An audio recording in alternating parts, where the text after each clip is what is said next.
Jumpa kembali di channel Kuku Widiatmoko. Apa yang akan kami sajikan dalam kesempatan ini?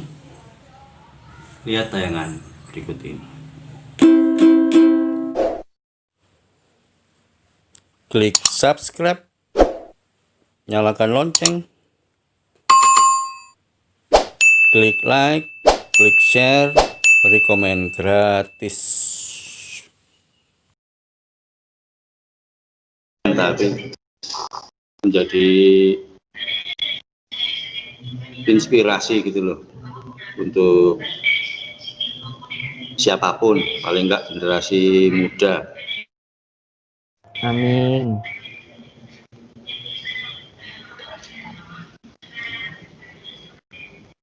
Oke. Ya. Aku mendengar bahwa kamu punya beberapa prestasi yang menurut saya unik.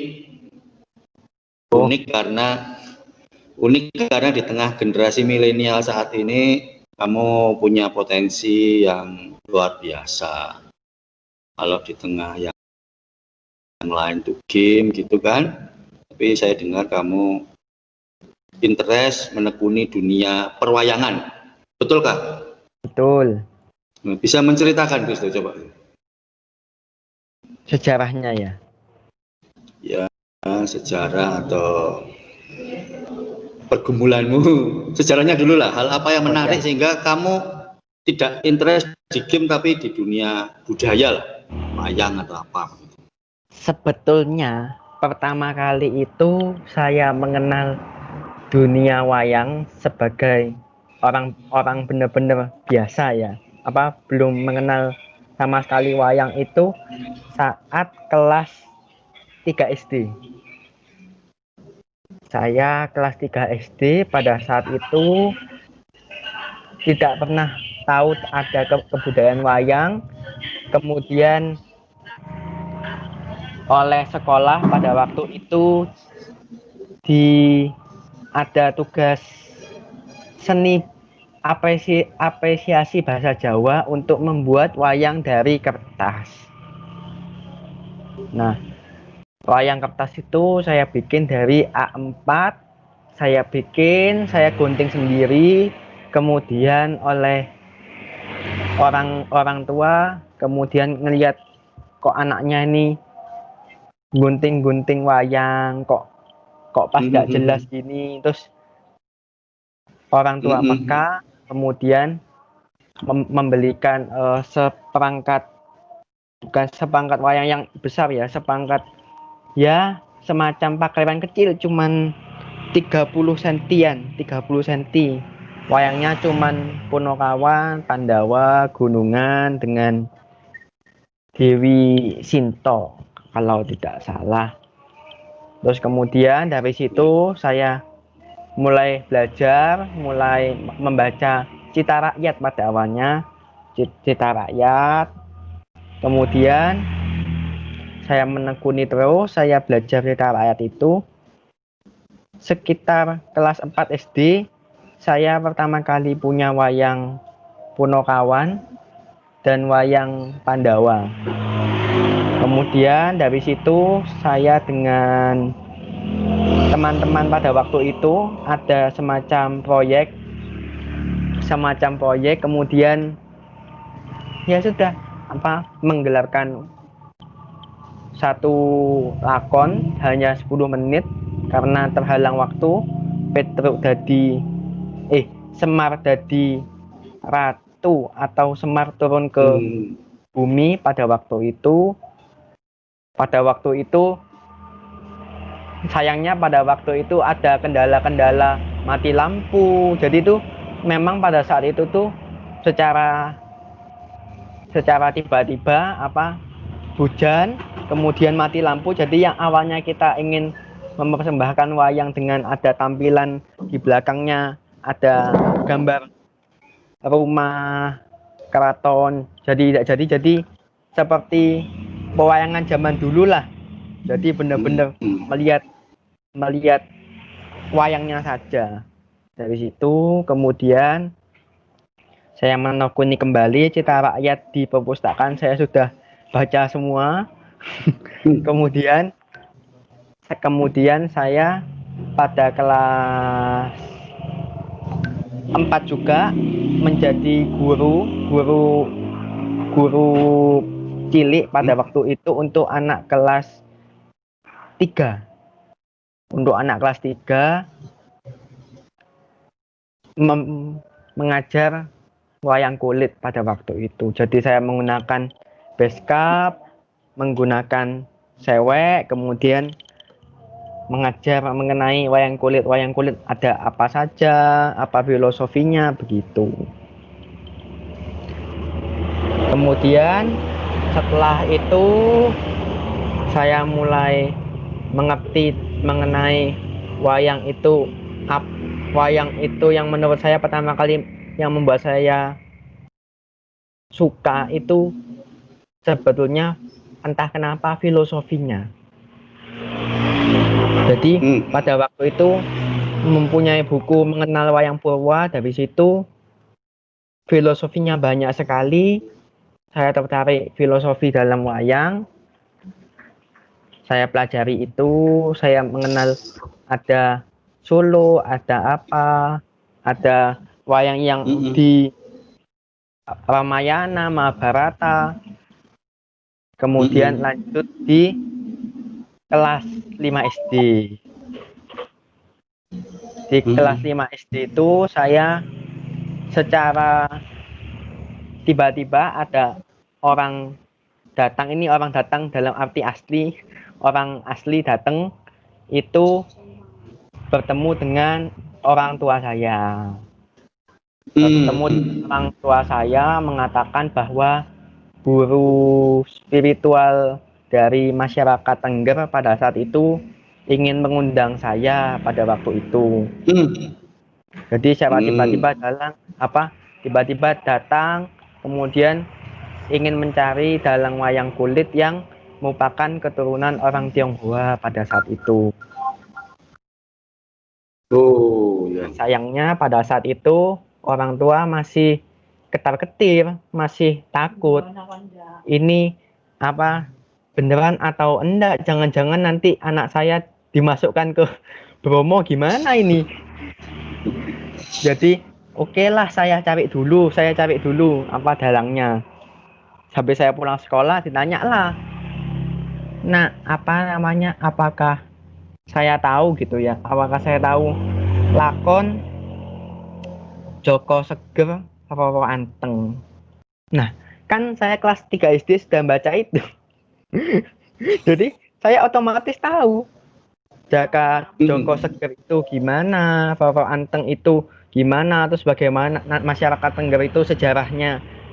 Tengger, Roro Anteng, Joko Seger, Tengger, dari situ. Jadi semacam kebetulan dari Tuhan datang tiba-tiba. Tapi ya itu, saat itu kan masih baru pertama kali pemula mengenal wayang kulit, jadi orang tua masih tidak berani ngasih izin. Jadi dibilang, aduh, saya enggak tahu yang namanya dalang-dalang yang kayak gitu-gitu tuh, saya enggak tahu. Padahal ya dalangnya itu ya di rumahnya sendiri itu. Anaknya sendiri ya? Anaknya sendiri. Terus. Menarik terus. Kemudian lanjut, saya mengenal wayang lebih jauh pada kelas 7, kelas 8 saya ditunjuk untuk mementaskan bagian 2 kali 30 menit lakon yang sama, Petruk Dadi Ratu.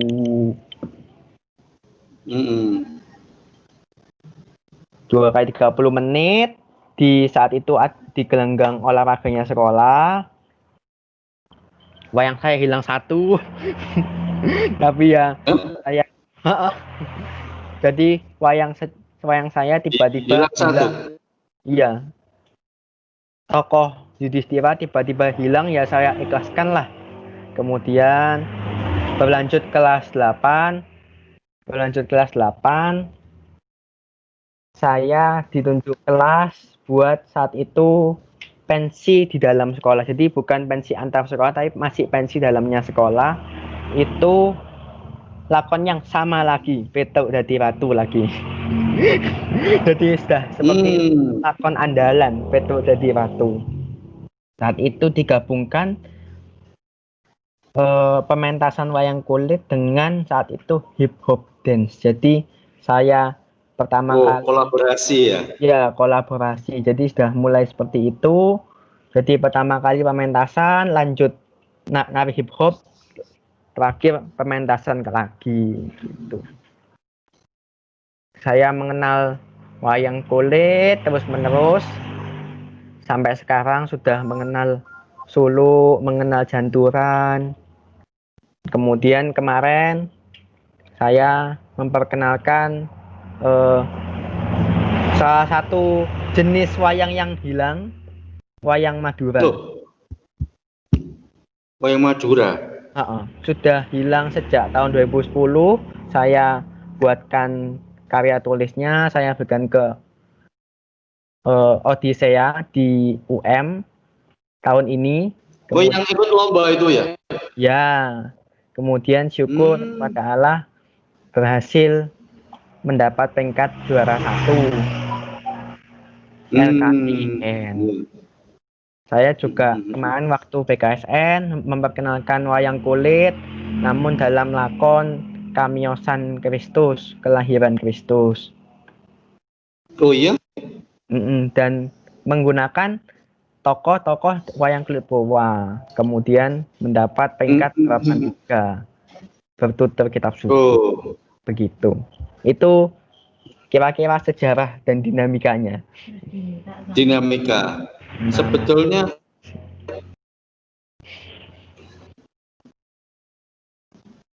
ya, ya, coba saya tertarik. Kamu dapat apa ketika menggali lebih dalam tentang pewayangan itu? Apa yang kamu dapat? dari pewayangan sendiri itu saya belajar mengenai dunia spiritualnya orang Jawa. Jadi ada memayu hayuning bawono, memayu hayuning pribadi, memayu hayuning sesomo. Jadi slogan-slogan itu hadir di dalam wayang sebagai alat kontrol sosial pada saat itu. Jadi orang-orang zaman dulu kalau melihat wayang malam-malam terus meresapinya, nah itu merupakan alat kontrol sosial dan saya merasakan itu begitu. Jadi saya merasakan bahwa spiritualitas ini penting sebetulnya karena masih relevan. Memayu Nah, di mana hayuning kamu menemukan relevansinya di mana, Kristo? Sementara, mohon maaf, kamu relatif masih muda, sementara wayang itu usianya sekian lama, dan dunia dan usiamu itu kan budayanya kan budaya teknologi. Kamu bisa menemukan relevansinya dari mana? Bahwa ini masih relevansi relevan. relevansinya malah kepada pakem. Pakem itu kan kalau zaman dulu era sebelumnya Ki Narto Sabdo itu kan sebuah pakem yang benar-benar benar-benar dipegang, orang dalang nggak boleh merusak pakem itu. Tapi ternyata sebetulnya wayang ini bisa bergerak. Zaman dulu nggak ada wayang kulit, ada wayang beber. Kemudian ada pencetus saat itu Wali Songo membuat wayang kulit. Nah, kemudian sekarang wayang itu membutuhkan teknologi. Kemudian Ki Narto Sabdo menggagas lagi dan mendobrak pakem itu sampai sekarang sehingga pakem yang dahulunya sangat konservatif sekarang menjadi inklusif. Jadi nilai-nilai kehidupan sekarang itu bisa ditularkan dalam kesenian wayang yang dulu dibuat beratus-ratus tahun yang lalu begitu. Hmm.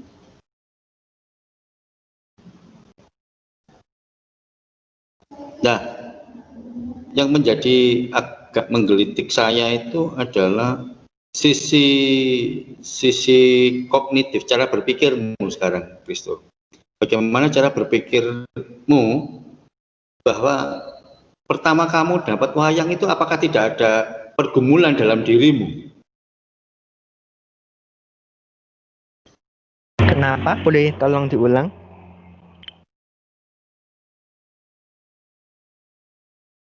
Ini masalah berpikirmu tidak ada pergumulan, tidak ada kontradiksi. Apakah kamu langsung menerima, oh ternyata saya cocok dengan wayang, atau saya kok menemukan sesuatu dalam dunia pewayangan ini ya?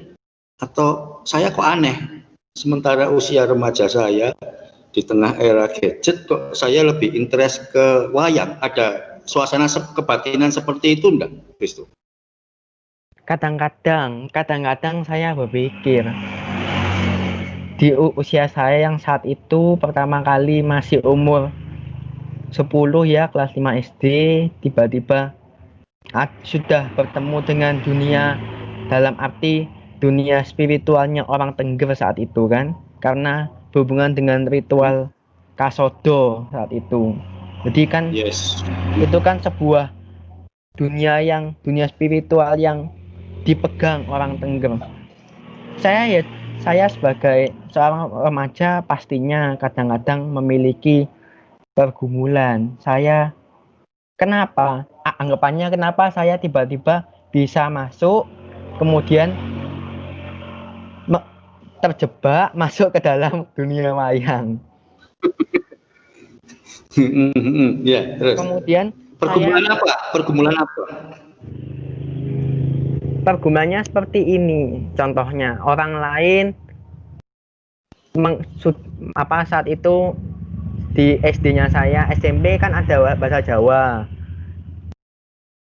Tapi mereka kan bahasa Jawanya bahasa Jawa nguku. Lah, saya yang saat itu sedang belajar wayang ya tentunya belajar komo inggil. Jadi kadang-kadang teman-teman bingung loh. Ngomong apa kamu loh? Aku ngomong gini. Loh, kok nggak tahu ya aku loh itu ini tipe bahasa yang lain. Oh gitu. Jadi pergumulannya itu sebenarnya ya saat itu simple, sederhana, tentang bahasa, tentang bagaimana ya interaksi sosial saat itu kan masih SD sama SD, SMP sama SMP gitu. Ya. Jadi nggak sampai terlalu jauh. Jadi pergumulannya kan jadinya tidak sebegitu variatif. Sekarang kan saya misalnya mau berkomunikasi dengan mbah siapa kan bisa, dengan ini kan siapa. Jadi aneh, orang remaja tapi kok bisa ngerti omongannya orang ini, orang anggapannya orang tua ya, mbah-mbah. Apalagi pas dulu itu di keraton, saya sempat ke keraton, ke abdi dalem, bilang bahasa komo inggil, duh kok bisa? jadi ya saya juga kadang-kadang bingung, kok bisa saya bahasa komo inggil. Kamu sempat enggak bersikap penolakan, menolak atau tidak larut dalam itu? Pernah enggak? Mencoba berontak lah, kasarannya berontak terhadap dunia baru itu kamu mau menutup diri atau menolak atau melakukan perlawanan seperti itu? Saat itu ini bukan saya. Saat itu saya pernah sempat mengatakan kepada orang tua saya, kan saat itu orang tua masih belum seberapa, bukan mendukung ya, sudah mendukung tapi masih belum bisa menerima kenyataan anaknya seorang dalang. Ya. Si Tama. Oh mama saya. Kemudian saya bilang ke mama saya, Ma, kalau saya tidak masuk ke dunia dalang ini, budaya yang katanya budaya luhur ini mau dibawa kemana? Ini sudah bukan soal masalah finansial, bukan soal masalah ekonominya dalang ya, tapi sudah mengarah ke keluhurannya budayanya bangsa Indonesia. Ini kan wayang sejak tahun 2003 sudah jadi budayanya dunia, sebagai budaya dalam seni bertuturnya dunia. Nah, budaya yang benda saja bisa hilang, apalagi budaya tak benda, kan begitu. Iya, benda abstrak ya. Betul. Monggo Ya, dilanjutkan. dilanjutkan tentang itu. Pernah nggak kamu pada posisi ketika bergumul, lalu kamu coba melawan itu? Ketertarikanmu itu coba kamu lawan. Kamu nggak mau. Bukan saya ini katakan. Saya bukan senengannya, kesukaan saya bukan wayang, saya game. Saya enggak. Pernah enggak seperti itu? Oh, kalau yang seperti itu enggak pernah untungnya. Sampai sekarang saya masih taat memilih wayang ngasihan. Pernah enggak pada posisi mencoba bingung ini benar saya atau bukan begitu dalam dirimu? Oh, kalau hanya seperti itu, kalau itu mungkin lebih ke ini ya, lebih ke masalah soal pemasrahan diri ya. Saat itu saya pernah yang pas lomba ini, saya bilang kalau misalnya memang saya ini ditakdirkan untuk menjadi dalang, ya seharusnya saya bisa membuat karya tulis yang baik tentang wayang. Nah, kalau saya yang bikin membuat karya tulis wayang Madura, saya tidak bisa dapat lah. Kalau nanti wayang yang lainnya bagaimana begitu. Kemudian ya dari situ. Jadi saya sering saat saya hampir di posisi bingung, itu saya pasrahkan diri, saya jadikan itu sebagai pukulan balik. Jadi dari situ saya mendapatkan semangat. Pernah enggak kamu mengalami rasa putus asa di tengah kepasrahanmu?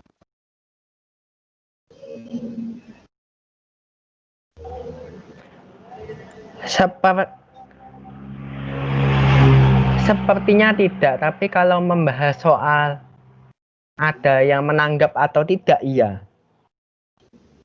Maksudnya gimana? Kadang saya itu kadang-kadang tidak pasrah. Jadi terkadang ini saya kan secara budaya sudah jadi dalang, kok ya masih belum ada yang misalnya yang nanggap lah begitu kan, masih belum ada yang tahu kenapa, apa yang harus saya lakukan, langkah-langkah selanjutnya. Ada pergumulan seperti itu ya. Jadi lebih pergumulannya seperti itu. Pergumulannya lebih ke tanggapan orang lainnya sih. Jadi kan tanggapan orang lain tentang misalnya, ayo Kristo apa namanya, dalang di sini itu kepercayaan masyarakat tuh masih belum ada. Masih belum ada.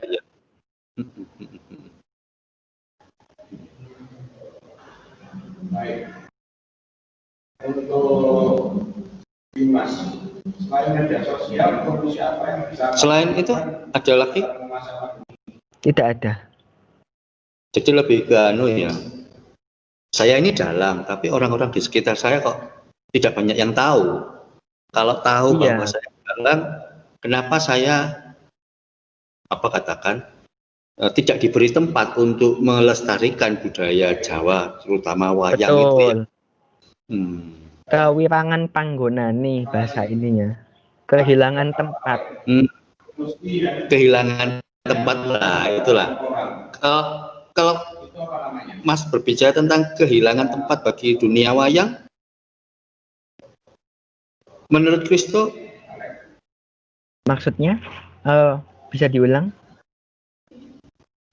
wayang itu kan saat ini bisa dikategorikan sebagai berada dalam kondisi kehilangan tempat ya untuk beraktualisasi. Sementara kamu kan diberi talenta dengan dalang itu.